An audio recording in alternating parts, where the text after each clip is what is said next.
오늘도 놓치지 말고 꼭 알아야 할 뉴스들 준비했습니다. 스픽스가 콕 집어주는 뉴스 스콕스. 전 시사평론가 김성환입니다. 제 앞에서 열심히 지금 태블릿 PC를 조작하고 있는 김민하 평론가 나와 계십니다. 안녕하세요. 안녕하세요. 네. 어제 어떻게 보냈어요? 우리 스콕스가 하루 없었잖아요. 그렇죠. 네. 현충일 덕을 보는 게 또 이런 방식으로 또 덕을 보네요. 덕을 보는 건가? 우리가 하루 건너뛰는 일자리가 없어졌는데 일자리가 덕을 없어요? 본 것일까요? 네. 그래도 어쨌든 아침 새벽에 한 10시 가까이 잤어요, 저는. 10시간을 잤다. 한 10시가 될 10시간도 때까지. 잤어요. 10시쯤에 일어났어요. 아, 평상시에 그러니까 이게 오늘도 습관이 되다 보니까 조금 일찍 자면 오늘도 새벽 4시 조금 넘어서 눈을 뜨기 시작했거든요. 그러니까 짧게 자는 게 익숙해진 거예요. 그래서 되게 괴로운데 그냥 어쩔 수 없이 그냥 뭐 이게 우리의 또 삶이니까. 그런데 어제는 진짜 마음 놓고 잤던 것 같아요. 어제 몇 시에 일어났어요? 7시에 일어났습니다. 누가 깨워주지 않아도 자동으로 네. 일어나게 되죠. 그러니까 잘 때는 내일 아침에 안 일어나도 되니까 맞아. 늦게 자야겠다. 1시, 2시 막 졸음을 참아가면서 이날 놓칠 수 없다. 늦게까지 게임 열심히. 네, 뭐 늦게까지 뭘 하다가 네. 이제 견딜 수 없어가지고 잠이 들었는데 네. 깼는데 7시. 아니 근데 알람을 없애버리려다가 알람을 못 없애는 거예요. 어제 만약에 하루 이제 늦게 일어나도 된다고 알람 없애면은 깜빡하고 다음날 알람을 같이 없앨까봐 겁이 나가지고 이것도 강박인 것 같아요. 저는 알람을 매일 맞춥니다. 그래서 매일매일. 아 매일매일. 네, 매일매일 새롭게. 하루하루 다음날 내가 이렇게 살아야겠다 이렇게 다짐하면서. 다짐까지는 아니고. 네. 그러니까 일부러 좀 그 알람을 저는 이제 그 카운터로 맞추거든요. 그러니까 몇 시간을 잘 것이다. 앞으로 4시간 후에 울려야 한다. 뭐 이런 식으로. 그것도 괜찮은 방법인 것 같긴 한데 학창 시절에 우리 일신 우일신 얘기했던 게 또 생각이 나기도 하네요. 자, 뭐 앞에 흰 소리를 이제 좀 길게 했는데요. 그 앞서 이제 현충일 얘기도 했지만 윤석열 대통령이 현충일 추념사 얘기부터 오늘 시작을 해봤으면 좋겠습니다. 일단 경향신문 일면 보여주십시오. 자, 평화는 힘으로. 대화 문장건 윤 대통령. 현충일 추념사를 중심으로 해서 저렇게 일면 머리 기사를 제목을 달아놨는데요. 힘으로 평화를 얻을 수 있을까요? 그랬던 전례가 인류사에 있었나요? 힘을 뭐라고 생각하느냐에 따라서 다른 거죠, 사실. 웃는 얼굴도 힘이고 또 뭐 패는 칼보다 강하다 이런 얘기도 있지 않습니까? 여기서 힘이라고 하는 건 일종의 이제 군사력? 뭐 이런 개념으로서의 힘을 얘기하는 것 같은데요. 힘을 아주 협소하게 보고 아주 편협하게 보기 때문에 그걸 우려하는 거죠, 사실. 힘이라고 하는 거는 지금도 네. 말씀드렸지만 네. 다양한 힘이 있는 건데 뭐 하나만 콕 집어서 힘이고 나머지는 좀 이따 말씀드리겠지만 나머지는 힘이 아니고 다 굴종이야 이거거든요. 네. 그게 문제다. 우리 양자역학이 정립되는 데 이제 기여한 하이젠베르크라고 있잖아요. 불확정성의 원리로 유명한 부분과 전체라는 책을 썼는데 아주 명저입니다. 한번 나중에 읽어보시기 바라는. 이과세요? 왜 그렇게 물어봐. 하여튼 거기에 보면 그게 나와요. 과학자인데도 불구하고 그때 히틀러가 이제 막 등장하던 시대에 살았던 사람이거든요. 근데 원자폭탄 개발하는 프로젝트에 들어가는데 계속 우리는 의도적으로 원자폭탄을 만들지 말아야 되겠다. 독일 과학자들 입장에서는 그렇게 좀 버팅기는 게 있었다 그래요. 그러면서 그걸 서술하면서 이런 얘기를 해요. 독일이 뭔가 힘을 강하게 가지려고 하면, 그러니까 군사력을 계속 증강시키면은 그걸로 뭔가 유럽의 평화를 유지할 수 있다고 착각하는 것 같다.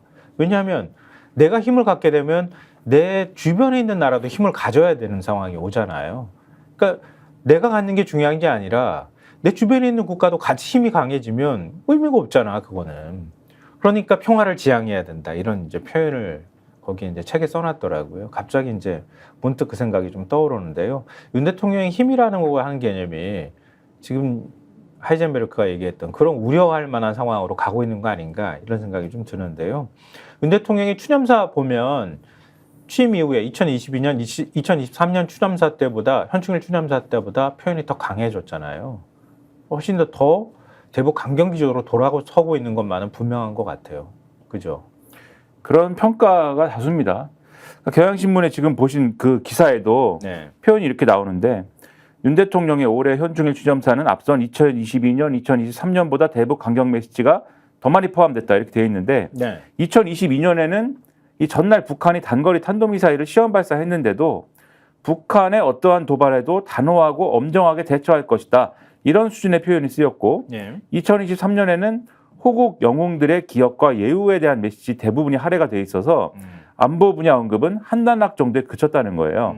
근데 올해 추념사를 보면은 영웅이라는 단어가 10번, 네. 자유 7번, 희생 4번, 북한 4번, 그리고 이 북한 4번은 특히 지난해 추념사에서는 네. 한 차례밖에 나오지 않았기 때문에 북한에 대한 직접적인 비판이 늘어난 것이다. 이렇게 평가를 하고 있고 네. 이런 추념사는 결국 대화나 협력의 여지조차 두지 않은 것이기 때문에 군사적 상황을 계속해서 악화시킬 수밖에 없다. 이런 지적이 나온다라고 경향신문이 평을 하고 있고요. 네. 그다음에 이 추념사에 보면 아까도 말씀드렸지만 평화는 굴종이 아닌 힘으로 지킨다. 이렇게 표현이 돼 있거든요. 네. 근데 이건 결국 이전 정권의 남북 대화 협력 노력을 굴종으로 인식하고 있음을 보여준다. 이렇게 평을 하고 있고 특히 탈북 단체가 대북 전단을 담은 애드벌룬을 띄우고 또 북한이 더 많은 오물풍선 살포를 예고한 상황에서 네. 이런 추념사는 강대강 대치 외에 다른 길은 열어두지 않겠다라면서 쐐기를 박은 것으로 북한이 받아들일 수 있다. 이렇게 우려를 하고 있습니다. 그러다 보니까 일각에서는 정치적 이해에 맞춰 안보를 희생시키고 있다는 비판도 나온다. 40총선 이후에 국정 지지율이 계속 하락하는 상황에서 대북 이슈를 의도적으로 부각시키고 있다는 것이다. 기사는 이렇게 평가를 하고 있습니다. 근데 남북 관계라는 게 서로 상대적인 거잖아요. 한쪽이 힘이 강해지려고 하면 다른 한쪽도 강해지는 속성을 갖고 있는 것이기도 하고 그래서 그리고 또 우리 남북 관계만 있는 게 아니라 뭐 중국하고 러시아 뭐 멀게 보면 태평양 건너에 미국 그리고 가깝게 일본과의 관계 동북아가 다 하나로 엮여 있는 거잖아요. 그러니까 그리고 미국이 만들어온 질서라고도 볼 수 있는데 우리가 그 질서에서 비껴가기 위해서 뭐 샌프란시스코 조약 계속 얘기하고 있지만 전후 그러니까 태평양 전쟁 전후에 샌프란시스코 조약을 맺어서 일본이 결국 군사대국화로 가는 걸 막아놨던 거잖아요. 근데 그게 지금 다 풀려가는 상황이기도 하고 그리고 미국이 결국 분쟁 지역화로 만들어서 태평양 건너에서 미국이 계속 이쪽 질서에 관여할 수 있는 그런 통로를 만들어 놓은 건데 윤 대통령은 그 질서로 급속히 빨려 들어가는 이런 방식의 지금 외교를 하고 있는 것 아닐까. 그렇죠. 앞서 말씀하신 뭐 샌프란시스코 조약 같은 경우에는 거의 이제 이 동북아 지역의 경우에는 60년대 들어서면서 미국은 이미 이제 그것으로부터 탈피한 상황이 돼버렸고 미일 간의 관계에 있어서 네. 그리고 사실 이게 아주 오래전으로 되돌아가지 않더라도 최근 상황만 놓고 봐도 지금 주시해야 될 게 북한은 새로운 남북 관계를 계속 주장하고 있지 않습니까? 네. 두 국가론이잖아요. 이제 북한은 맞아요. 두 국가론이고 네. 그것도 적대적 양국 관계, 적대적인 두 국가론으로 주장을 하고 있는데 그러면 북한이 이 주장의 연장선에서 새롭게 뭘 주장을 할 거냐면 그러면 두 양국 관계면 각각 뭘 가져야 되냐면 영토와 영해와 영공을 가져야 됩니다. 각각. 근데 남북 간에는 그게 애매한 부분이 있는 거잖아요. 특히 서해상 같은 경우에 그렇지. 이게 그러면은 북한은 여기가 분쟁 지역이라고 주장할 건데 그게 국제사회가 수용하든 말든 그러면 이게 분쟁 지역이라는 주장 속에서 앞으로 군사행동을 반드시 할 수 있다라는 전제가 깔린단 말이죠. 네. 그런 상황에서 오물풍선 보내고 이런 행위를 하는 게 단지 그냥 즉자적으로 한순간에 화가 나서 오물풍선 보내 이렇게 하는 게 아니라 이게 다 북한이 원하는 어떤 구도하고 연결되어 있는 거거든요. 네. 특히 앞서 이제 중국이나 미국이나 이런 주변국들 말씀하셨지만 또 이렇게 한반도 상황을 군사적으로 이렇게 좀 어려운 상황을 만들어 놓으면 중국한테 북한도 카드를 던질 수가 있는 거죠. 자, 이제 어디 편들 거야. 이렇게 얘기할 수 있는 거지 않습니까? 지금까지는 중국이 미중 갈등을 의식해서 한국도 일본도 좀 경제적으로 접근해 볼까?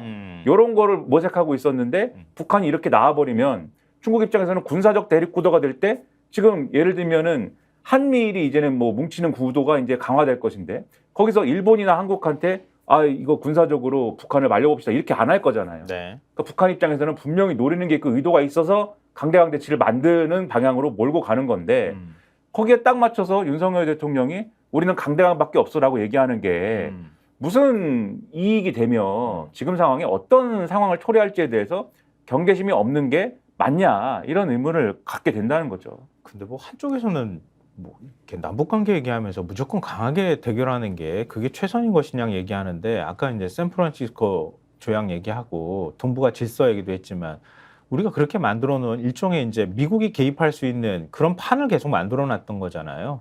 거기서 비껴갈 수 있는 방법은 결국 남북 화해 문제였었단 말이에요. 그게 이제 미끄러지는 거란 말이에요.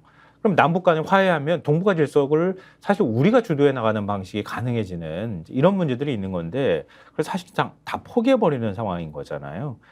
근데 뭐 윤 대통령이 어제 추념사에서 오물풍선 살포를 비열한 방식의 도발이다 이렇게 얘기를 했는데 그러면은 동아일보 일면하고 한겨레신문 일면 보여드리면서 얘기를 하면 어떨까 싶어요. 한겨레신문 일면요. 자, 윤 대통령이 북한이 암흑의 땅이다 이렇게 표현을 하면서 추념사에서 표현을 했다는 거하고 거기에 대북전단 문제를 잘 연결하는 거예요. 대북전단 또 살포 날선됐지 이렇게 한겨레신문 일면 머리 기사 제목을 뽑았고요. 동아일보 보여주십시오. 자, 우물풍선 대 대북전단 벼랑 끝 남북 이렇게 일면 머리를 꾸몄어요. 그러니까 지금 우리가 북한 탈북단체가 보내는 거는 그 표현의 자유이기 때문에 보내는데 북한의 뭐 정권에 북한의 정권이 받아들일 때는 이거는 오물이나 마찬가지야. 이런 식의 이제 인식을 갖고 있다는 거잖아요. 그래서 우리한테 보낸다고 오물풍선을 또 너네들도 당해봐라 이러고 굉장히 유치한 대응이긴 하지만 그렇게 하고 있는데 그게 일종의 이제 도화선이 될 가능성이 매우 높은 상황인 거잖아요.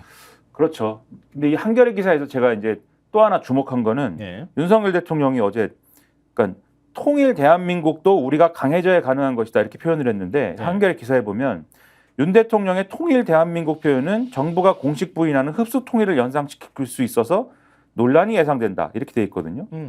그러니까 지난번에 통일을 비슷한 언급을 한 적이 있어요. 그래서 통일을 하자고 하는 거는 뭐 좋은 얘기인데 통일을 또 우리나라의 무슨 뭐 공식적인 입장에서 부정한 적은 없으니까 통일하자고 하는 건 좋은데 그 통일의 결과물이 대한민국인 거냐 통일 대한민국인 거냐는 표현상으로는 의문이 제기가 될 수 있는 거잖아요. 그렇죠. 그러니까 물론 우리 주도로 통일해야 되고 심지어는 우리가 흡수 통일해야 되라고 주장하는 분들도 있겠지만 그리고 그런 주장도 통일에 대한 여러 주장 중에는 존중받아야 될 견해겠지만 대통령이 우리 정부의 공식 입장이 아닌데 흡수 통일은 어쨌든 공식 입장이라면 또 모르겠는데 그거 다 무시해버렸잖아.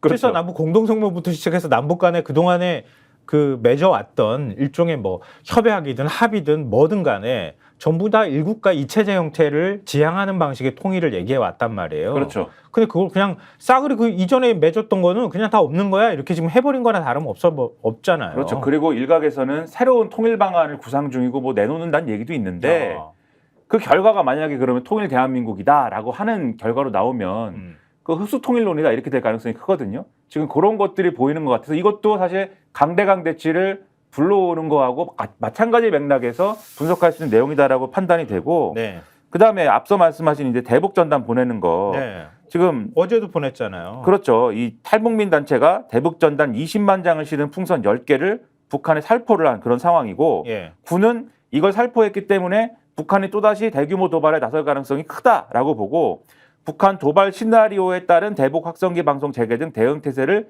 집중 점검을 하고 있다. 그러면 동아일보는 이렇게 표현을 하고 있습니다. 3면 보여주십시오.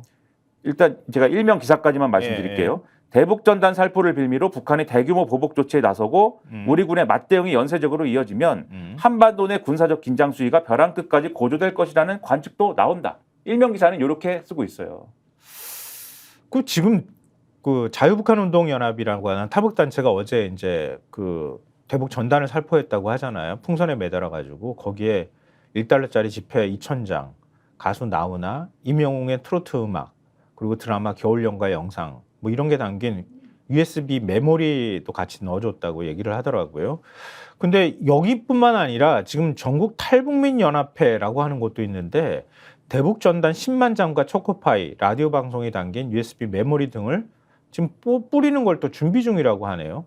그리고 북한 동포 직접 돕기 운동 이런 단체도 있는데 여기서도 7일에는 평양이나 강원도 쪽으로 날려보낼 수 있을 것으로 보인다. 이렇게 얘기를 하고 있는데 이 각자 따로따로 막 다 보내겠다는 거예요, 지금?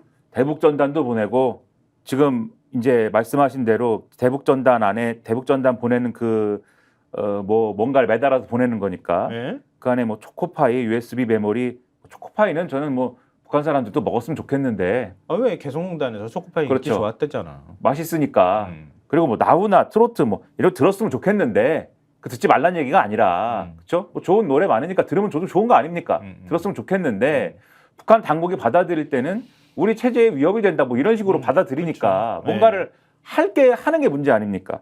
그리고 여기 보면은 쌀 보내기 운동하는 분도 있어요. 쌀 보내기 운동을 하는 분이 있는데 인천 강화 지역에서 북한으로 쌀 500kg이 담긴 페트병을 띄워보낼 예정이다.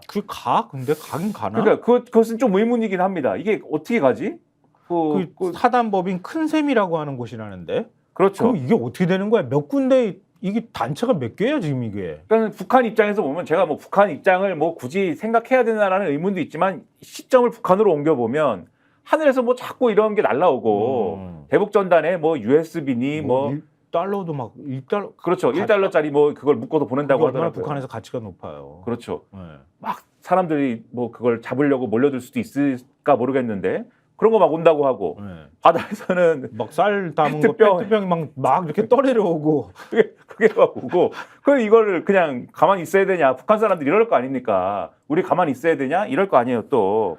그리고 그럼 여기에 대해서 정부가 뭔가 어떻게 판단이 있어야 되고 행위가 있어야 되는데 네. 정부는 대북 전단 등을 살포하는 탈북민 단체들에 대해 자제해달라고 공식적으로 요청하기는 어렵다는 입장이다.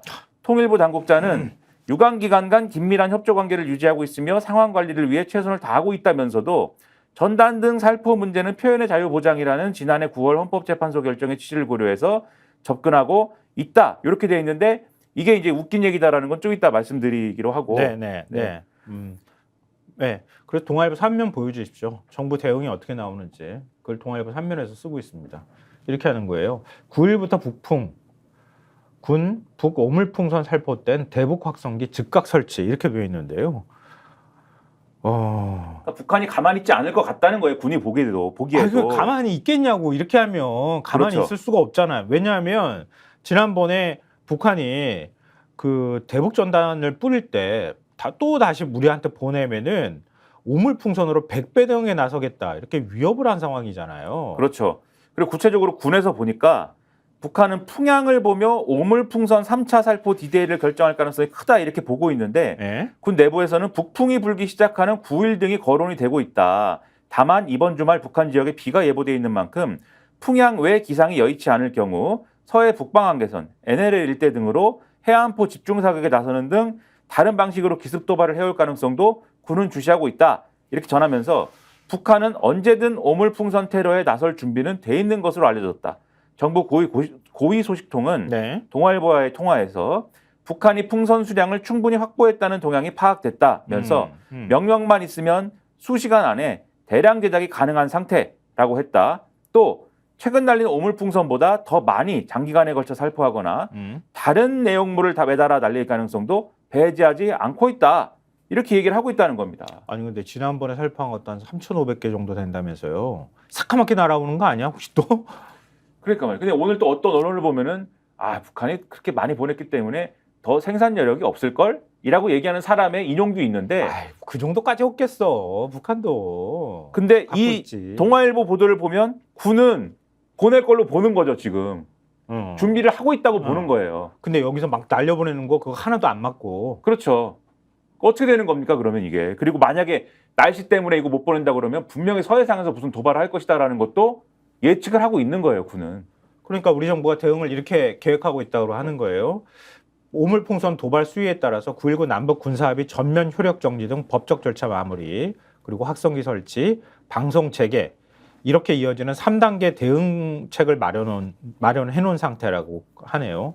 그리고 정부는 북한의 오물풍선 3차 살포로 인명 또는 재산 피해가 발생해 여론이 악화하면 확성기 방송 재개라는 3단계 조치를 2단계 확성기 설치와 동시에 실시할 수도 있다는 그런 방침이라고 합니다.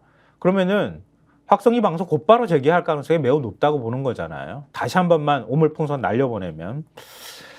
근데 지금 이런 상황인데 한겨레신문 3면 보여주십시오. 꽃게잡이 중국어선 안 보여. 북 연평도 포격 이후 처음. 이렇게 돼 있는데 이거 뭐 굳이 세세하게 저희가 알려드리지 않아도 기사 제목이 다 드러나 있어서 간단하게 그냥 제가 위쪽에 있는 기사 내용이 뭔지 설명해 드리면 연평해전 있고 난 다음에 그때 한동안에 남북 관계 긴장 관계가 굉장히 긴장이 조성되고 나니까 그때 중국어선들이 막 불법 오로를 많이 하다가 싹 사라졌었는데 지금 중국어선들이 싹 사라진 상황이라는 거 아니에요. 그래서 연평도나 이 서해오도 쪽에 있는 어민들이 야 이거 큰일 나겠다.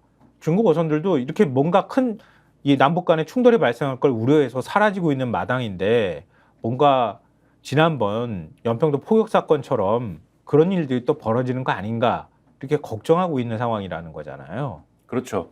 그리고 이제 연평도뿐만이 아니고 이 기사에 보면은 포천시의 경우도 나오는데, 그러니까 대북 전단을 살포한 것에 대해서 포천시 같은 이런 이제 경기 북부 지역에 있는 이러한 지역의 경우에는 상당한 불안감이 있을 거 아닙니까? 네. 근데 관계 당국이 이게 대북 전단이 어떻게 된 건지 뭐 뿌린 위치가 어딘지조차 지금 파악을 못 하고 있다 그러고 정부가 대북 전단 살포에 대해서 소극적이니까 네. 관계 당국도 마찬가지로 이런 문제에 대해서 지금 소극적인 태도를 일관하고 있다는 거예요. 경찰도 그렇고 포천시도 그렇고. 그러다 보니까 이 한 주민이 이렇게 얘기를 합니다. 이 한겨레 기사에 코멘트를 한 네. 지지율이 떨어지니까 보수층이라도 확실히 잡으려는 건지 정부가 북한을 너무 노골적으로 적대시한다.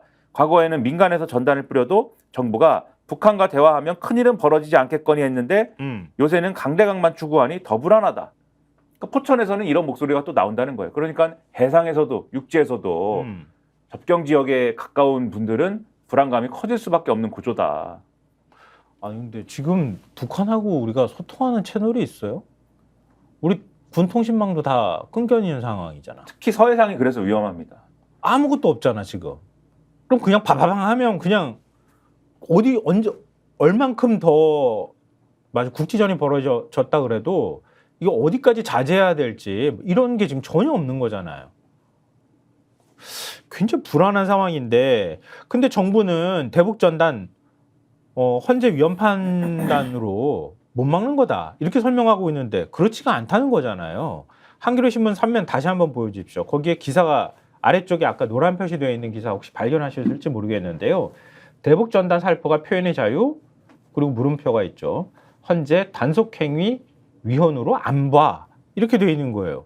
도대체 헌재가 어떤 판단을 했길래 이런 해석이 나오는 거예요? 우리 정부는 왜 근데 그렇게 해석하고 있는 거예요? 그러니까 이게 뭐 논리적인 오류인데 네. 표현의 자유라는 것과 정부가 그것을 자제를 요청하거나 단속할 수 있다는 것은 양립 불가능한 명제가 아니거든요. 표현의 자유라는 거를 예를 들면 우리 헌법에 의해서 표현의 자유이면 무제한 보장하는 게 아니지 않습니까? 그렇지요. 신문도 언론도 다 마찬가지잖아요. 그렇죠. 어떤 상황에서는 어떤 현행법과의 충돌이 있는 상황에서는 표현의 자유가 제한이 될 수도 있는 것이고 그런데 네. 그 근거가 명확한 것이냐 네. 그것이 우리 사회가 받아들일 수 있는 일이냐 이게 중요한 것이지. 그리고 그걸 하는 행위가 있다 하더라도 그걸 얼마나 규제하느냐 처벌하느냐 그게 과잉이냐 아니냐 그렇죠. 이런 거에 대한 판단까지 따라가는 거잖아요. 그렇죠. 그런 것들이 다 고려되어야 하는 문제임에도 불구하고 네. 대북 전단과 관련돼서는 표현의 자유잖아요. 정부가 이렇게 얘기하고 있는데 네. 근데 지금 이 한겨레 기사 내용은 뭐냐면 이 통일부는 그렇게 얘기하고 있지만 이 당시에 헌법재판소 결정의 취지는 네. 이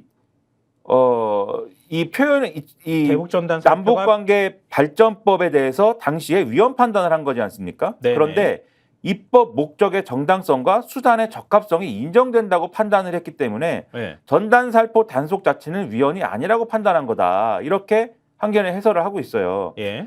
헌재가 요렇게 판단한 건데 미수범도 예. 처벌하고 징역형까지 두고 있는 조항이 있는데 예. 이 법에는 예. 국가형벌권의 과도한 행사이다 이거는. 그렇기 때문에 대북 전단 살포의 사전 신고, 필요시 관할 경찰서장의 살포 금지 통보 등 입법적 보완으로 대응할 수 있기 때문에 예. 해당 조항은 과잉 금지 원칙에 위배돼서 표현의 자유를 침해하는 거다. 이게 헌재 논리였거든요. 그러니까 어떤 세부적인 어떤 예를 들면서 금지할 수 있는 거라고 하면 어떤 상황에서 어떨 때 금지한다고 하는 구체적인 내용이 있어야 되는데 그런 거 없이 무조건 안 돼. 이렇게 법으로 규제하는 것은 너무 지나친 과잉 규제에 해당이 된다. 과잉금지에 해당이 된다 이런 거잖아요. 그렇죠. 미수범도 처벌하고 징역까지 두고 있다든지 이런 게 문제였다. 미수범도 라는 거고, 그다음에 대북전단 살포 행위와 북한 도발 행위 간의 인과관계에 대해서는 대법원이 2016년 2월 25일에 대북전단 살포 행위와 북한의 도발 행위 간의 인과관계가 인정된다라고 판결을 했다. 그러면 이걸 종합을 해보면 네. 대북전단을 날리는 분들에 있어서는 자제를 요청하거나 국가가 공권력으로 단속을 하거나 이런 것은 가능하다라는 결론이 된다. 이게 이제 한겨레의 기사 내용입니다. 그러니까 사전에 신고하도록 해서 이게 그 타당한 건지 정말 이런 것들에 대한 판단을 할 수도 있는 거고, 또 구체적으로 대북 전단을 날리는 행위가 뭐 그걸 완전히 다 금지하는 건 표현의 자유를 침해하는 행위가 될 수 있을지 몰라도, 예를 들면 이런 거잖아. 남북 관계가 굉장히 긴장이 고조되는 상황에선 전단지 살포나 이런 부분에 있어서 규제할 수 있다고 한다거나, 이렇게 상황이나 이런 것들을 세부적으로 규정하면은 이건 위헌이 되지 않을 수 있다, 이렇게도 볼 수 있는 거잖아요. 그렇죠. 그리고 이 얘기가 이제 한겨레에만 실린 게 아니고 오늘 한국일보를 보면은 장인철 수석 논설위원이 대북 전단과 표현의 자유라는 제목의 이 칼럼을 쓴 게 있는데 네. 여기 보면 마찬가지 얘기가 나와요. 이렇게 쭉 헌법재판소가 판단한 내용이나 이런 것들을 소개한 다음에 당시 헌재 결정의 요지는 필요가 있다 해도 법으로 금지하는 건 표현의 자유를 지나치게 규제하는 과잉이다라는 취지인데 재판관 다수가 대북전단 살포가 국민의 생명, 신체에 위험이 발생할 우려가 있다고 판단하면 경찰관 직무집행법에 따라 살포를 제지할 수 있다는 의견도 냈다. 그러니까 대북전단 살포가 단순히 표현의 자유 관점으로만 바라볼 수 없는 예민한 안보 사안일 수 있다는 점을 환기한 것이다. 그럼에도 정부는 대북전단을 그저 방임했고 국민은 또다시 북한의 망동을 걱정할 수밖에 없게 됐다. 헌재 결정을 인정해도 정부의 방임은 납득이 안 된다. 이렇게 비판을 하고 있습니다. 그러니까 이런 지적은 뭐 싸워보자는 얘기야 뭐야. 그러니까 이런 지적은 그래서 꼭 특정 논조를 가진 신문에서만 나오는 지적이 아니다. 이걸 봐도 네. 이걸 알 수 있다는 거죠. 한겨레 신문 사설 보면요, 사설 제목이 대북전단 오물풍선 악순환 정부 방조가 위기 부른다 이런 겁니다. 앞서 저희가 그 헌재 판결과 관련된 부분 대북전단 살포에 관해서 쭉 말씀을 드렸는데요. 사설 끝부분에 이렇게 돼 있어요. 정부의 방조는, 방조라고 하는 표현을 사용했어요. 대북전단 오물풍선의 악순환을 부추기고 있다. 북은 지난 2일 오물풍선 살포 잠정 중단을 선언하면서도 대북전단이 재개될 경우 100배의 휴지와 오물량을 다시 집중 살포하겠다고 공언한 바 있다. 정부는 남북 간 적대행위를 금지한 9.19 군사합의 효력을 전격 중단한 상태다. 결국 대북전단 살포, 오물풍선 살포, 대북 확성기 재개, 군사적 긴장 고조로 이어질 가능성이 높다. 그럼에도 윤석열 대통령은 현충일 추념사에서 평화는 굴종이 아니라 힘으로 지키는 것이라고 밝히는 등 강경한 태도를 고수하고 있다. 국민의 생명과 안전을 최우선에 둬야 할 대통령이 군사적 긴장을 부추긴다는 비판을 피할 수 없다. 강대강 대치가 능사는 아니다. 윤 대통령은 위기 관리에 힘을 쏟아야 한다. 이렇게 쓰고 있습니다. 경향신문 사설 김민하 평론가 그 얘기해 주실래요? 아니면 경향신문 사설 제목이에요. 대북전단 보낸 날 대통령은 힘으로 평화, 충돌 조장하나, 이게 사설 제목입니다. 그 마찬가지 비판인데 네. 지금 이제 대북전단을 실제로 보낸 상황이고 네. 그렇기 때문에 이로써 지난 2일까지 수도권을 중심으로 전국 각지에 1000개 가까이 떨어지며 한국 사회를 혼란에 빠뜨린 북한 오물풍선 살포가 되풀이될 가능성이 높아졌다. 그리고 이 9.19 남북 군사합의 전부 효력 정지 선언 이후에 우리 군은 이달 중 서해 북방한계선 부근과 군사분계선 일대에서 6년 만에 포사격 훈련을 예고를 했는데 네. 완충지대가 무력화되고 위기를 관리할 최소한의 남북 간 소통 채널도 없는 상황에서 NNL 주변의 포사격 훈련은 심각한 충돌로 이어질 수 있다. 그리고 대북전단 살포와 관련된 헌법재판소의 위헌 결정은 법률로 전단 살포를 금지하거나 처벌하는 것이 표현의 자유 보장 측면에서 과도하다는 것이지 정부의 전단 살포 제지 취지는 정당하다고 본 점을 상기해야 한다. 현재는 국민의 생명과 신체 안전을 보장하고 남북 간 긴장을 완화하며 평화 통일을 지향해야 하는 국가 책무를 달성하기 위해 경찰관 직무집행법으로도 전단 살포를 제지할 수 있다고 봤다. 하지만 정부는 이런 책무를 이행하는 모습을 보이지 않고 있다. 이렇게 지적을 했고요. 네. 북한도 도발적 행동을 하지 말아야 되지만 정부도 철저한 대비를 해야 되고 적극적인 상황 관리 노력을 해야 되는 거 아니냐. 윤 대통령 현충일 연설 보면은 기대 난망인데 대통령이 이러한 헌법상 책무를 방기하면 관련 공무원과 군인들이라도 중심을 잡아야 된다. 이게 경향신문의 주장입니다. 아까 포천시 창수면에 사는 한 주민 말 김민하 평론가가 인용해 줬잖아요. 다시 한번 그게 떠올라요. 지지율이 떨어지니까 보수층이라도 확실히 잡으려는 건지 정부가 북한을 너무 노골적으로 적대시한다. 과거에는 민간에서 전단을 뿌려도 정부가 북한과 대화하면 큰일은 벌어지지 않겠거니 했는데 요새는 강대강만 추구하니 더 불안하다. 이 말이 또 다시 떠오르는데요. 한국일보 이태균 논설위원 칼럼이 그래서 사실은 눈에 쏙 더 들어왔는지는 모르겠어요. 그러니까 한국일보 논설위원 실장이 이제 칼럼을 썼는데요. 해병대 서부전선 이상 없겠나 이 칼럼 제목입니다. 근데 이게 아주 묘하게 겹치는 얘기들을 쓰고 있어요. 그러니까 예를 들면 서북도서와 서부전선은 한반도의 화약고다. 북한이 북방한계선을 인정하지 않아 언제든 충돌이 일어나도 이상하지 않은 곳이다.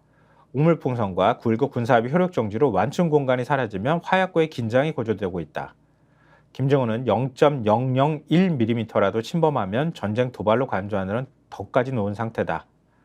그리고 이렇게 얘기를 합니다. 서부전선 괜찮겠나 하는 걱정이 생긴 건 이 때문만이 아니다.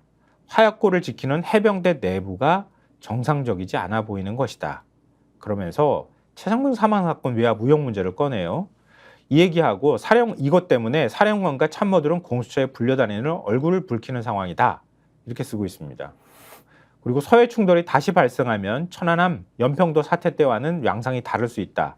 남북은 해당 지역 군 편제를 육해공군이 합동 대응하는 작전으로 개편했다. 충돌 강도가 그만큼 높아질 것인데 우리 작전 책임자는 서북도서 방위사령관을 겸하고 있는 해병대 사령관이다. 이렇게 쓰고 있어요. 그럼 김기한 사령관이 서북도서 방위사령관을 겸하고 만약에 서해상에 충돌이 발생하면 그걸 육해공군을 다 지휘하는 역할을 해야 된다는 거잖아요. 근데 지금 최상병 사건으로 공수처에 불려다니기도 하고 지금 김기한 사령관이 사의를 표명했습니까? 그러니까 이제 이런 문제가 불거져서 당연히 이런 문제가 불거지면 당연히 김기한 사령관도 그렇고 임성근 1사단장도 그렇고 그만두겠습니다. 이렇게 간 거 아니겠습니까? 네. 그렇게 갔는데 네.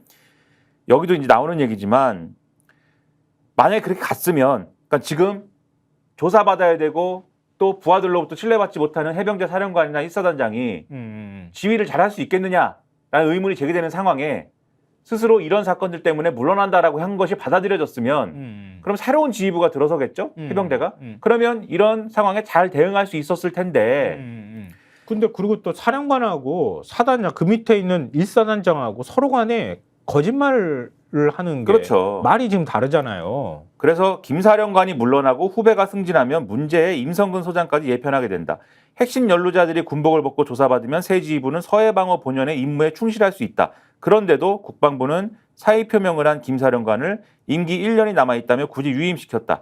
다른 장성 인사에 이런 기준이 적용된 것도 아니다. 명예를 살리고 피해를 줄일 방안을 알면서 외면한다면 의혹 덮기용이란 의구심만을 키울 뿐이다. 네. 이런 상황이라면 진실이 무엇인지 해병대 지휘부가 스스로 밝히는 게 옳다. 사령관부터 지휘에 비겁하지 않은 면모를 보여 명예를 지켜야 된다. 이렇게 지적을 하는데 네. 그런데 지금 그렇지 않고 있는 상황 아닙니까? 해병대가 자정 능력을 보여주지 않다간 세월호 참사 때 해경 신세가 될까 우려스럽다. 이 글은 이렇게 끝납니다. 그러니까 진실이 무엇인지 해병대 지휘부가 스스로 밝히는 게 제일 좋은 방법이잖아요. 근데 사실 서로를 공격하지 않았을 뿐이지 김기현 사령관과 임성근 사단장은 서로 간에 지금 거짓말을 하고 있다고 얘기하는 거랑 마찬가지 상황이잖아요. 이런 상황에서 어떻게 지휘 체계가 가동이 될 거냐 이런 문제고요. 근데 그렇다면 해병대 명예를 지키기 위해서 어떻게 해야 되느냐 이런 얘기를 거론하면서 전도봉 전 사령관의 얘기를 쓰고 있어요. 전도봉 전 사령관은 정치 권력에 휘둘리고 강자에게 굴복해 정체성을 잃는다면 진정한 해병이 아니다라고 했다고 합니다. 근데 우리 해병이 제대로 지금 우리 영해하고 국토를 또 바다를 제대로 지킬 수 있으려나 모르겠네요. 대통령은 폭주하고 군은 이런 상황이고 도대체 어떡하나 좀 걱정이 되는데요. 또 오늘 신문 일면을 보면 또 걱정할 만한 상황이 또 있어요. 자, 중앙일보 일면 보여주십시오. 자, 이거 다른 신문들도 다 일면에 공통적으로 쓰고 있는 기사인데요. 서울대 교수 휴진 선언, 의료 공백 악화, 새 국면 이렇게 지금 중앙일보가 일면 머리로 이렇게 뽑은 데는 중앙일보밖에 없었기 때문에 저희가 중앙일보를 그냥 보여드린 겁니다. 그러니까 지금 서울대 교수들이 지난번에는 이제 그 하루 휴진하거나 이런 방식이었잖아요. 근데 전면 이제 우리 앞으로 휴진해 버릴 거야 이렇게 얘기한다는 거잖아요. 그러니까 서울대 의대 병원 교수협의회 비상대책위원회, 그래서 줄여서 서울대 의대 비대위인데 예. 전체 교수 총회와 설문 결과를 종합해서 응급실, 중환자실 등 필수 부서를 제외한 전체 휴진을 결의했다 이렇게 주장을 했습니다. 예. 휴진 시작일은 6월 17일이고 전공의를 향한 행정처분이 완전히 취소되고 이번 의료 사태의 정상화를 위한 합리적 조치가 시행되지 않는다면 해당 일부터 진료를 중단할 것이다 이렇게 주장을 하고 있다는 거고요. 예. 보도자료를 배포를 했는데 예.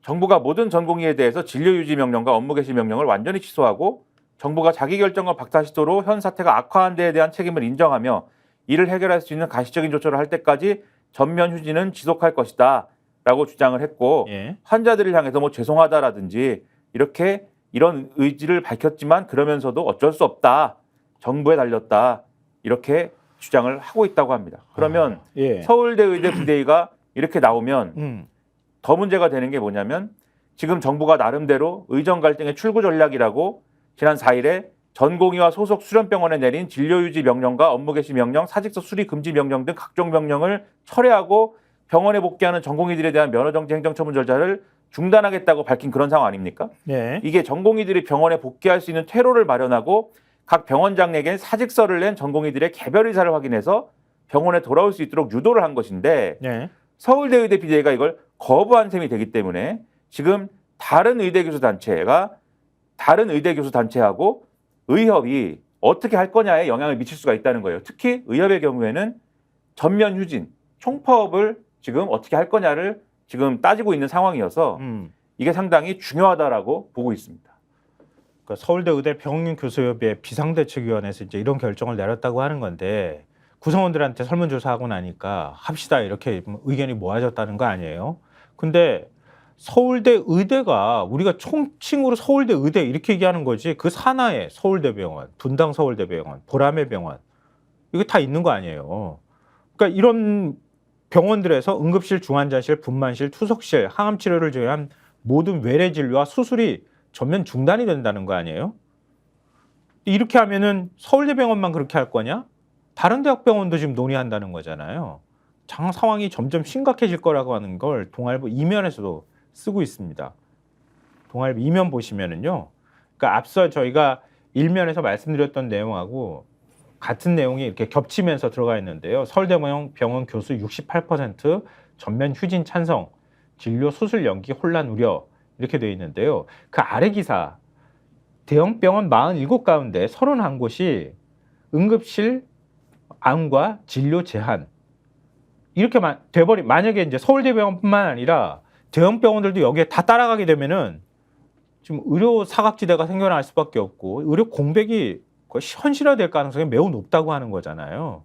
굉장히 우려할 만한 상황으로 지금 가고 있다고 하는 건데 한겨레 신문 11면의 기사 보여주십시오. 이게 굉장히 잘 정리해 놨더라고요. 보니까 의료계가 지금 어떤 태도를 보이는 건지 어떤 입장을 가지고 있는지 기사 제목이 전면 휴진 번지나 더 강경해진 의료계 이겁니다. 그러니까 지금 의료계 반발이 더욱 커져서 의료 공백이 심화될 조짐이다 이렇게 기사가 쓰고 있는데요. 그러니까 서울대 의대, 서울대병원 교수협의 비대위가 결의한 전체 휴진은 시장 1만 17일로 정한 무기한이다 이렇게 쓰고 있습니다. 이 얘기가 뭐냐면 시작 1만 6월 17일이고 그 뒤에 그냥 무기한으로 휴진하겠다고 하는 얘기예요. 그럼 앞으로 외래 진료 안 받겠다는 얘기거든요. 수술도 안 하겠다는 얘기예요. 그러니까 응급실과 중환자실 등 필수 부서를 제외하고 전체 휴진하겠다는 결정이어서 그동안 개별 휴진보다 강경한 태도다 이렇게 얘기를 하고 있습니다. 그러니까 두 차례 소속 교수들을 상대로 설문조사를 했는데 지난 3일부터 6일 사이에 교수 행동 방향을 묻는 1차 설문조사에서 응답자 939명 가운데 63.4%가 휴진을 포함한 강경투쟁에 찬성을 했다고 하는데요. 이어 5일과 6일 휴진 방식에 대한 동의 여부를 묻는 2차 설문조사에선 응답자 750명의 68.4%가 응급실과 중환자실 등 필수 부서를 제외한 전체 휴진에 참여하겠다고 밝혔다고 합니다. 그러니까 비대위 요구는 그러니까 더 강경해졌다 이런 얘기고요. 비대위 요구는 정부가 전공의에 대한 행정 처분 가능성을 전면 제거하라는 거랍니다.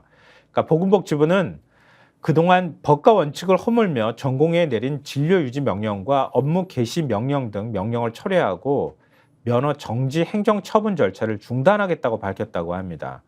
하지만 서울대 의대 교수들은 이를 명령 철회, 처분 중단으로 이건 또 언제든 재개할 수 있다라고 보고 있다고 합니다.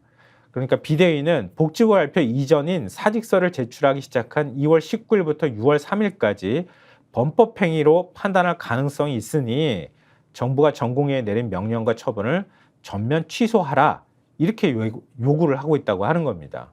그러니까 정부가 행정명령 내린 거를 아예 그냥 원래 행정명령 자체를 그냥 취소해버려라. 복귀하는 전공의에 대해서 그냥 행정명령으로 내렸던 처분이나 이런 것들을 유예하거나 안 해주는 이런 방식으로 가게 되면 복귀를 하지 않은 전공의는 꼼짝없이 처분을 받을 수밖에 없는 상황 아니냐. 그러니까 아예 전공의와 관련된 행정처분 자체를 없던 일로 해달라. 이렇게 지금 요구를 하고 있다고 하는 거잖아요. 그렇죠. 그래서 가령 동아일보 같은 경우에는 교수들의 요구에 대해서 비대위 관계자가 이렇게 얘기를 했다. 말씀하신 것처럼 미복귀 전공의를 포함해 모든 전공의에 대해 명령을 취소해 면허 정지 가능성을 완전히 없애야 된다. 이렇게 얘기했고 업무 개시 명령 및 진료 유지 명령 취소하지 않고 철회했다는 게 문제다라는 건데 명령을 완전히 취소해서 없었던 것으로 만들지 않으면 철회 시점까지 명령을 어겼다는 위법 사실은 여전히 남아서 언제든지 면허 정지 처분이 내려질 수 있다고 보는 거다라는 건데 정부는 이게 오해다라고 하는 입장이라고 합니다. 네. 복지부 관계자가 이렇게 얘기를 했대요. 앞서 기사에도 전해주셨지만 전공의의 복귀를 유도하기 위해서 면허 정지 조치 중단을 발표한 거고 여러 상황을 보고 대응하겠다 이렇게 얘기한 거는 미복귀 전공의에 대해서도 당장 면허 정지 조치를 취하지는 않겠다는 의미인데 왜 집단 휴진에 나서는 건지 이해하기 어렵다 이렇게 얘기를 하고 있거든요. 정부에서는. 그렇죠. 네. 근데 제가 이 상황을 이렇게 볼 때는 근본적인 문제는 신뢰가 없는 거지 않습니까? 그렇죠. 의사 집단 입장에서. 네. 그리고 언제든 다시 정부가 수틀리면 다시 또 그거 꺼내가지고 행정처분 내릴 거야. 그렇죠. 네, 이렇게 보는 거라는 거예요. 뭔가를 또 정부가 계속 추진을 하면서 말 안 들으면 또 우리 혼내겠지. 전공의들이 그런 상황이 처하겠지. 그러면 이제 의사 집단에서는 네. 우리가 어쨌든 의사 선배로서 이 부분은 어쨌든 해소를 해야 돼. 지금 어쨌든 의대 증원이나 이런 건 이제는 완전히 지나간 문제가 된 거 아닙니까? 네. 올해의 상황에서는. 그러니까 이 문제를 일단 해결해야 돼. 이런 것에 어떤 강조점을 두고 있는 것 같고 특히 서울대병원 같은 요런 데는 전공의 비중이 엄청나게 큰 데잖아요. 제일 큰 데잖아요, 사실은. 네, 그렇죠. 그러다 보니까 가장 먼저 앞에 나서는 그런 분위기도 있는 것 같고 이런 게 복합적으로 나온 것 같은데 환자 입장에서는 근데 사실은 황당한 얘기예요, 이런 얘기는. 그렇죠. 네. 웃기는 얘기 아닙니까, 사실. 어쨌든 일단 환자를 버리고 떠나는 건 용납할 수가 없는 거지 환자 입장에서는. 그렇죠. 그리고 이전에 전공의들의 그러한 어떤 행위나 이런 것들이 당연히 정부가 밀어붙이고 정부가 이렇게 좀 부당하고 특히 2,000명의 근거가 어디냐라는 거에 대해서 전혀 근거를 대지 못하고 이런 상황들이 있었고 거기에 대해서 저희도 여러 가지 목소리를 냈지만 네. 그런데 그런 상황에서 어쨌든 나름대로는 어쨌든 이 이슈는 정리가 돼가는 과정인 거잖아요. 네. 근데 마지막까지 의사단체나 이런 데서 이것은 정말 전공의들의 정말 최소한의 그러한 손해의 가능성도 인정할 수 없어. 이렇게 나오면서 집단 휴진을 걸어버리는 거는 그것도 거의 무기한에 가깝게 이건 과연 이 비례적으로 맞는 거냐 이런 의문이 들거든요. 거기다가 서울대 의대가 이렇게 나오면 아까도 말씀드렸지만 서울대병원이 이렇게 나오면 다른 데까지 영향을 미칠 수 있고 특히 의협은 총파업 투표한다는데 그리고 고려대하고 가톨릭대도 지금 이번 서울대 교수처럼 서울대 교수 병원 비대위처럼 똑같은 방식으로 의견 수렴에 들어가겠다고 얘기를 하는 거잖아요. 근데 지금 말씀하셨던 것처럼 환자들 입장에서 뭐 용납이 안 되는 거지만 거꾸로 보면 정부 입장에서는 무한 책임을 져야 되는 상황이잖아요. 당연하죠. 그럼 이렇게 빅5 전체가 이렇게까지 가지는 않는다 하더라도 이렇게 해가지고 특히 교수들이 사실은 다 수술하고 진료하는 거니까 교수들이 손을 놔버리면은 정부는 어떡할 거야? 그러니까 애초에 불안이 처음부터 2,000명 얘기를 제대로 못 풀었기 때문에 이 사태로 온 거예요. 아까 신뢰가 없는 거라고 말씀드렸잖아요. 네. 그거를 의사단체들하고 잘 협의해서 되는 방향으로 풀었어야 이 사태가 안 나는 건데 그때 그냥 잘라버렸잖아요. 다 그냥 네. 밀어붙여버린 거잖아요. 그럼 당연히 이런 후과가 남는 거죠. 그런데 후과가 남는 것이 당연하고 정부 책임이지만 거기에 대해서 지금도 말씀드렸듯이 의사들이 무책임한 부분도 제가 볼 때는 분명히 있다. 같이 봐야 되는 것 같습니다. 네, 알겠습니다. 요 이슈는 여기서 좀 저희가 가름하도록 하고요. 오늘 아마 굉장히 또 커질 만한 이슈일 것 같아요. 이미 뭐 다 커졌지만 동해 심해 가스점 탐사 자료를 심층 분석한 미국 자문기업 액트지오, 이 외우겠어 이제. 빅토르 아브레우 고문이 오늘 기자회견을 열 계획이잖아요. 그래서 그동안에 제기됐던 뭐 의혹이나 이런 부분에 대해서 입장을 밝힐 예정이라고 하는데요. 경향신문 오면 보여드리면서 저희가 얘기를 풀어가도록 하겠습니다. 자, 이제 그 뭐야 아브레우 고문 사진이 중간에 딱 들어갔어. 확률 20%, 최대 140억 배럴, 명확한 도출 근거 내놓을까? 이게 핵심인 거잖아요. 결국은 오늘 기자회견에서 기자들이 이걸 집중적으로 물어야 되는 상황이잖아요. 그러니까 35억 최소 35억 배럴이고 최대 140억 배럴인데 너무 차이가 크잖아. 이 도대체 어떻게 해서 이거 근거를 뽑아낸 거냐 이런 문제가 하나 있는 것 같고요. 그리고 그동안에 그러면은 탐사를 계속 해왔었던 상황인데 도대체 이 자료를 분석했다고 하는데 무슨 근거로 이걸 있다고 판단을 한 거냐. 그리고 매장 추정량하고 실제 생산했을 때 그게 사업성이 있는 건지 이런 것들 그거하고 완전히 다른 것에 대한 것이잖아요. 그런 거에 관한 의문을 제대로 좀 해소해 줄지 이런 것도 지금 관심인 거잖아요. 근데 오늘 확인이 돼야 될 거는 정확하게 이 아브레우 박사라는 분이 담당한 그 범위가 어디까지인 거냐, 뭐까지 당신은 분석을 한 것이냐, 어떤 자료를 넘겨받아서 어느 선까지 분석을 한 것이냐 이게 일단 확인이 돼야 되고 왜냐하면 지금 탐사 자원량이 얼마다라고까지 하는 것을 얘기를 했다라고 하는 거에 대해서는 네. 그거는 이후에 실제 매장량이 얼마고 실제 이후에 경제성이 얼마나 될 거냐고는 별개거든요. 네. 이 사람은 자기는 여기까지 했다라고 얘기를 할 건데 제 생각에는 나는 예를 들면은 이 앞서 석유공사나 이런 데서 제시한 데이터 그리고 고연호 데이터 넘겨받아가지고 내가 분석을 한 것이고 실제 탐사 시추를 하면 요 정도 있을 것으로 예상해 볼 수 있습니다. 지금 시점에서. 네. 이렇게 분석한 결과를 준 것에 불구하고 그것에 대해서는 내 나름대로의 학문적 근거가 있는 것이다. 이렇게 설명할 가능성이 제일 높은 것 같은데 네. 그러면 그렇게 설명하면 이 사람 입장에서는 이 사람 입장에서 시점을 옮겨보면은 실제로 탐사 수출을 해서 140억 배럴이 나오든지 말든지 그리고 그게 경제성이 있든지 없든지 실제로 사업이 진행되든지 말든지 책임은 하나도 없는 거거든요. 기본적으로. 네.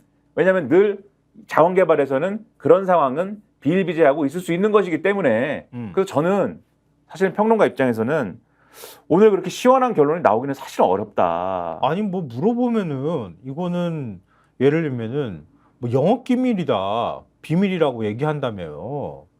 지금 정확하게 액트지오가 어떻게 판단한 겁니까? 그 근거 내보십시오. 이렇게 얘기하면은 그건 영업 기밀이라 그건 얘기할 수가 없습니다. 뭐 사전에 약정한 게 있어가지고 석유공사하고 비밀 유지 협약을 맺었다고 지금 주장을 하는데 어떤 부분에서 그러면 왜 비밀 유지 협약을 맺었느냐 이것도 물어봐야 돼요. 그러면 비밀 유지 협약 맺어가지고 할 것 같으면 둘이서 알아서 그냥 하라고. 그래서 세금 들이지 말고. 그걸 물어보기 위해서라도 정확하게 당신이 하기로 한 게 뭡니까 그럼?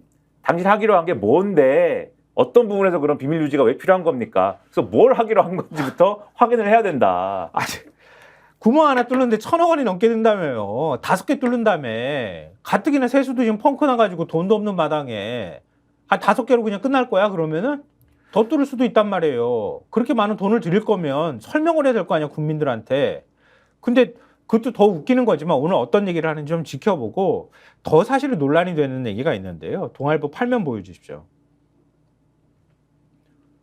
이 영일만 일대 가야나 유전, 위치 수심 등 지질적 유사. 요거는 이제 석유공사와 아브레우 쪽 주장에 가까운 거고요. 오른쪽이 15년 탐사 끝 철수 호주 회사 유망하다 볼 수 없는 지역이다. 판단했다. 이런 건데요. 이 호주 회사라고 하는 곳이 철수했다는 게 지금 논란이 더 커지고 있는 이유잖아요. 그러니까 이게 호주 최대 석유 개발 회사 우드사이드라고 하는 곳이 있었는데 여기가 동해 가스전을 같이 이제 그 개발하고 그리고 동해안 쪽에 그쪽에 광구 있는 데를 계속 탐사하면서 석유 개발을 하고 석유 자원 탐사도 하고 개발하기로 계약을 맺고 석유공사하고 같이 작업을 했던 곳이라면서요. 근데 여기가 철수를 했다고요? 그렇죠. 여기가 이제 말씀하신 대로 호주 최대 석유 개발 회사인데 이름이 우드사이드고 동아일보에 한 얘기가 있어요. 그러니까 이게 지금 말씀하신 대로 2007년입니까? 2009년부터입니까? 쭉 2007년부터 여기 2007년부터 읽어드릴게요. 예. 우드사이드는 2007년부터 지난해 1월까지 한국석유공사와 함께 이들 광구에 대한 탐사를 수행을 했다. 우드사이드는 당시 탐사 과정에서 석유가 나올 가능성이 있다고 보고 2019년 석유공사와 각각 50% 지분으로 2029년까지 유효한 조강권을 확보하고 심해 탐사를 진행하다가 지난해 1월에 돌연 철수했다. 2023년에 우드사이드의 반기보고서 보면은 더 이상 유망하다고 볼 수 없는 지역에서 철수하며 탐사 포트폴리오를 최적화를 계속하고 있다라고 하는 부분이 있는데 네. 그러면서 어느 지역에서 철수했다라는 게 열거가 돼 있거든요. 그중에 한국이 들어있다라는 겁니다. 네. 그래서 이게 여러 신문의 언론에 어제 보도가 됐는데 네. 논란이 되니까 산업통상자원부가 자료를 냈어요. 네. 우드사이드의 철수는 심층 분석 단계에 이르지 못한 상태에서 이뤄졌다. 그러니까 우드사이드는 산업 관계자가 이렇게 얘기를 했답니다. 보다 정밀하고 깊이 있는 자료 해석을 통해 시추를 본격적으로 추진하기 위한 전 단계인 유망 구조화 단계까지는 이르지 못하고 철수한 것으로 판단된다. 그러니까 해당 지역의 석유가스 매장 가능성이 떨어져서 철수한 것은 아니라는 취지다. 이렇게 이 신문이 전하고 있는데 네.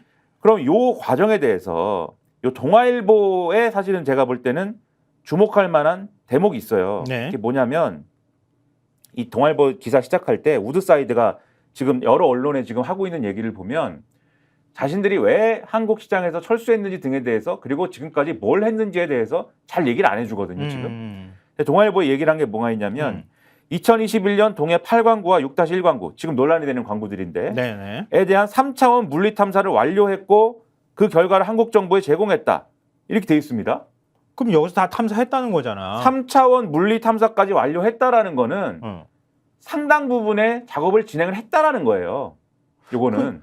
근데 시점이 되게 웃긴 게 작년 1월에 철수했다는 거잖아요. 더 이상 여기서는 우리가 개발할 만한 가치가 있지 않아, 이곳은. 그래서 뭐 사업재 조정을 했든 어쨌든 간에 뭐 140억 배럴이 있는데 뭐하러 철수를 해. 이렇게 대박이 날 거를 다 탐사해서 보니까 이거는 안 될 것 같아. 작년에 손 털고 나갔는데 우리 정부는 산업부 설명으로 보면 2월에 액트지오한테 맡겼다는 거 아니에요. 그러니까 그래서 산업통상자원부 얘기가 틀리다라고 지금 저는 말씀드리는 건데 예. 뭘 얘기하고 싶냐면 우드사이드는 보다 정밀하고 깊이 있는 자료 해석을 통해 시추를 본격적으로 추진하기 전 단계인 유망구조화 단계까지는 이르지 못하고 철수한 것으로 판단된다라는 게 산업통상자원부 얘기지 않습니까? 예.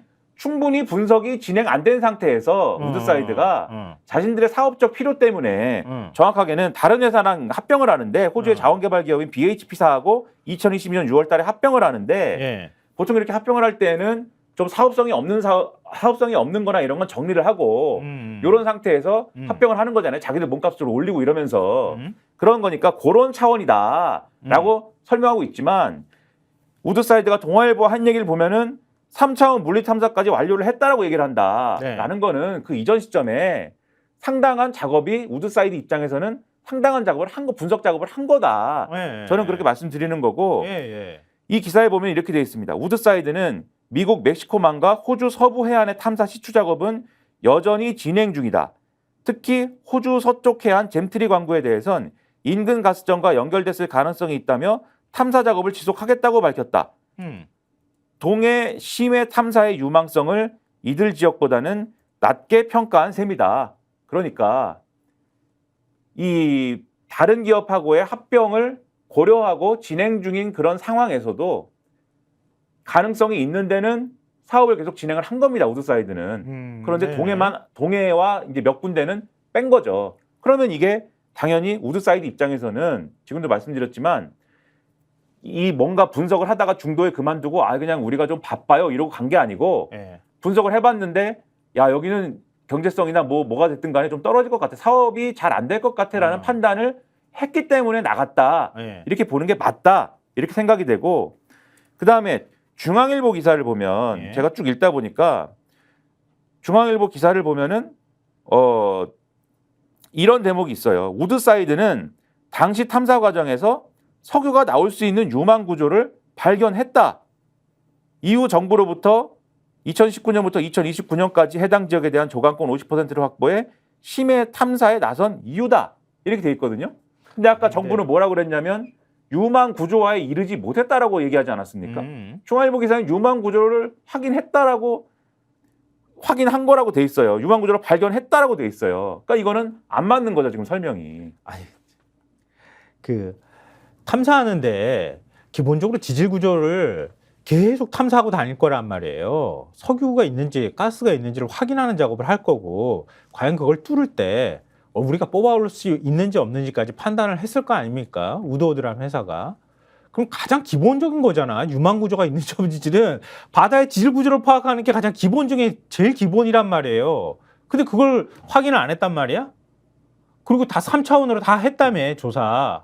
그걸 확인 안 했는데 우드워드가 싹 빠지고 난 다음에 갑자기 액트지오한테 새로운 자료가 들어가가지고 거기에서 새롭게 유망 구조를 확인했습니다. 이게 논리적으로 설득력이 있을까? 그러니까 정부 설명이 그건데 오늘 제가 말씀드린 이 기사들에 나오는 내용은 그게 아니다. 우드사이드는 확인을 했다. 다 이미 네. 했다는 거 아니야. 근데 그러고도 안 됐다는 건데 한겨레신문 2면 보시면은 관련 기사가 있는데요. 거기에 이런 구절이 나와요. 과거에도 석유공사는 동해 심해 자원 확보를 위한 탐사를 지속적으로 하고 이를 알려왔다. 2014년 12월 10일 석유공사가 배포한 보도자료를 보면 동해에서 경북 지역 22년치 사용분의 가스 확보가 기대된다. 그러면서 기존 동해 가스전의 8배에서 9배의 시추전 탐사 자원량을 해석을 통해 확인했다. 이렇게 발표를 했어요. 당시 이 발표는 큰 주목을 받지 못했는데 일간지 몇 곳에만 짧게 기사가 실릴 정도였다고 합니다. 그러니까 시추로 확인해야 할 탐사 자원량 발표였을 뿐만 아니라 대통령과 산업통상자원부 장관이 직접 나서서 발표하지도 않았기 때문이다. 이렇게 얘기를 하고 있습니다. 그런데 이번에는 윤석열 대통령하고 안덕근 산자부 장관이 최대 140배럴의 탐사 자원량을 찾았다고 공식 발표하면서 지금 자원개발에 대한 기대를 크게 지금 부풀려 놓은 상황이잖아요.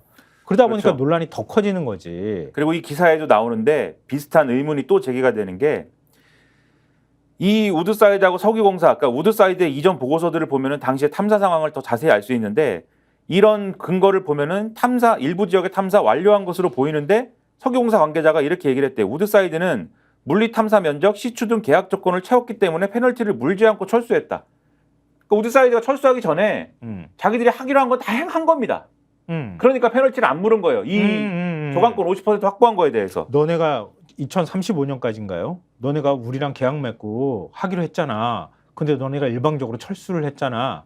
우리가 문제 삼을 수 있었다는 거 아니에요? 그렇죠. 근데 하기로 한 걸 다 했기 때문에 문제 안 삼았다라고 석유공사 관계자가 얘기했다는 거고 네? 전문가들이 그래서 이렇게 얘기를 했대요. 전문가들은 물리 탐사를 했다면 당연히 아까 말씀하신 대로 유망 구조를 확인하는 단계를 거쳤을 거라고 의문을 제기를 한다.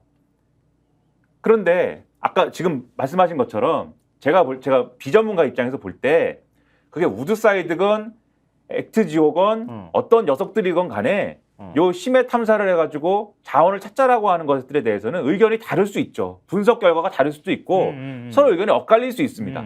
엇갈릴 수 있는데 말씀하신 것처럼 중요한 거는 지금 이 상황을 다 모아보면 바로 그런 국면인데 어떤 녀석은 여기 정할 수도 네, 없고. 그렇죠. 어떤 녀석은 여기 될 것 같아 이렇게 얘기하고 어떤 녀석은 나는 안 될 것 같은데 그 사람들이 모여가지고 이게 안 될 것 같은데 파볼 수는 있겠지만 파도 나올지는 아직 모르겠어. 이런 단계인데 갑자기 윤석열 대통령이 140억 배럴 얘기하면 여러분 기름이 나옵니다. 네. 옆에 있는 산업부 장관이 삼성전자 시총 5배 됩니다. 이거 무조건. 네. 근데 산업부는 장관이 거기 갔는지도 모르고 있다가 참. 그래서 아까 그 네. 우드워드가 계약 우드사이드. 기간이 우드사이드. 네. 우드사이드가 계약 기간이 2035년이라고 제가 잘못 말씀드렸는데 2007년부터 2029년까지 계약을 했었다 그래요. 그런데 갑자기 그렇죠. 2007년 계약 맺은 거죠. 네. 그렇지. 계약을 2007년부터 2029년까지 하다가 갑자기 2023년, 그러니까 작년 1월에 갑자기 이제 그만두고 나갔다. 이렇게 다시 한번 바로잡는 걸로 그래서 하고요. 요 부분과 관련돼서 네. 그럼 윤석열 대통령은 왜 그렇게 브리핑을 했는지가 궁금해지지 않습니까? 그렇죠. 네. 경향신문이 제목의 기사가 윤 대통령 독일 성유 브리핑 산업부 협의했으나 경과 공개는 불가 이렇게 되어 있는데 이게 김원희 더불어민주당 의원이 요구를 해서 산업부가 답변을 제출을 했는데 네.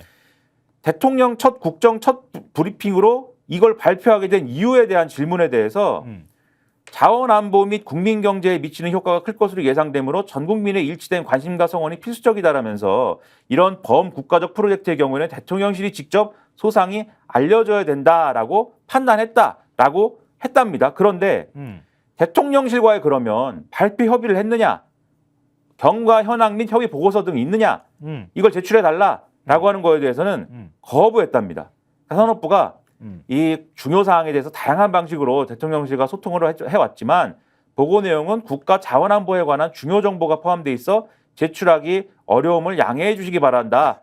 이러고 넘어갔다 그러고 또 동해 심해 석유 가스정 관련해서 대통령 및 대통령실의 지시사항에 대해서 그러면 얘기를 해줘라. 그러니까 이게 국정 첫 브리핑으로 대통령이 야 이걸 내가 해야겠어 라고 갑자기 이 마음을 먹었으면은 네. 이게 갑작스럽게 어느 날 계시를 받아서 한 게 아니면 일의 프로세스가 있었을 거 아닙니까? 그렇죠. 그래서 산업자원부도 야 이게 됩니다라고 보고했을 것이고 그러면 대통령이 야 이러면 이게 되는 거니까 이러저러한 것을 해라고 지시를 했을 거 아닙니까? 네. 거기에 대해서 6월 3일 브리핑 당일 산업부 장관에게 탐사 시추 진행을 지시했다.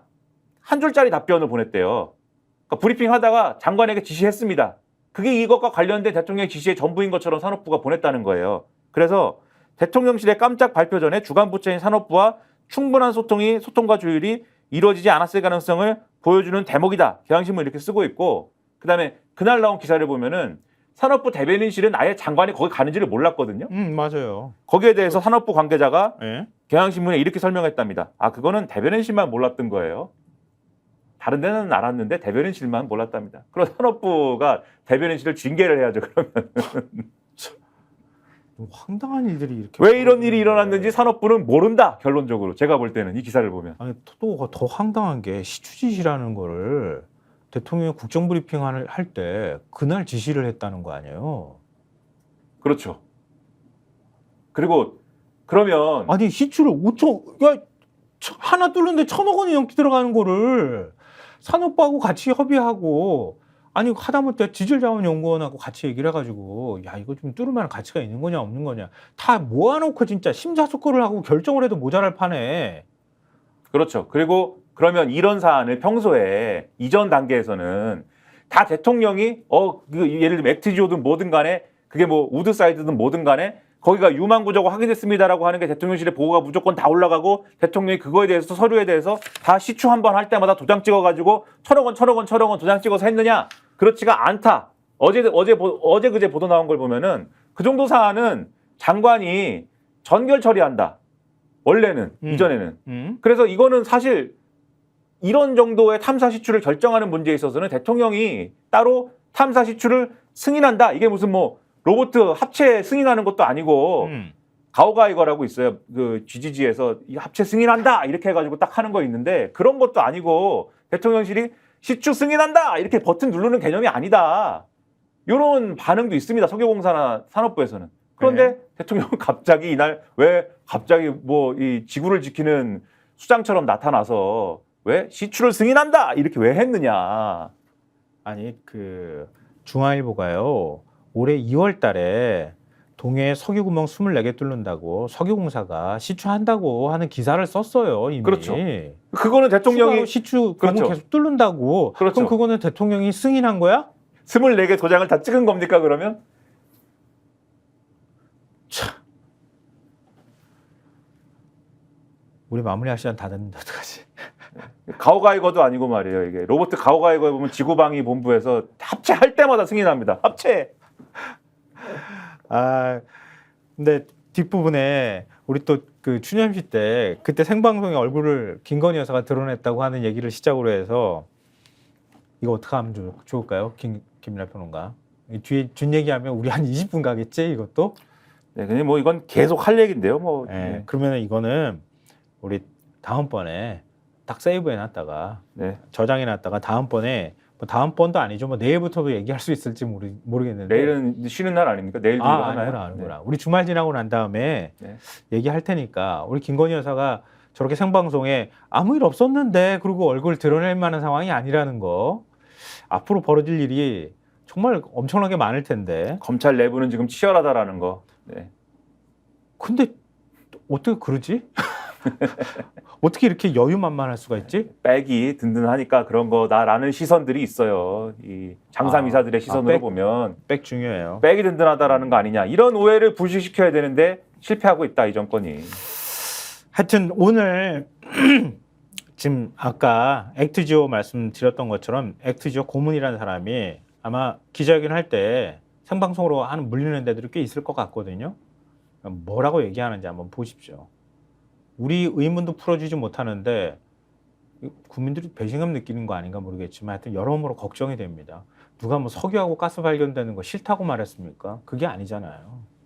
국정 운영을 계속 이렇게 하는 거 어떻게 봐야 될지 모르겠습니다. 자, 30분에 끝내기로 했는데 그래도 다행이에요. 오늘은 7분밖에 오버하지 않았어요. 저희가. 역시 진행을 하시니까 역시. 그럼요. 네. 저 같으면 오늘 한 10시까지 했을 건데. 네. 뭐 하자는 거야 지금? 그러면 다 얘기해야 되잖아 뒤에. 하여튼 나중에 저희가 잘 저장해놨다가 오늘 다 해드리지 못한 내용까지 합쳐가지고 말씀드리도록 하겠습니다. 오늘 여기서 우리 마무리하겠습니다. 구독, 좋아요. 네. 그리고 많은 주변 분들한테 많이 좀 저희 동접자 숫자가 자꾸 떨어지고 있습니다. 좀 올라갈 수 있게 많이 도와주십시오, 구독자 여러분들.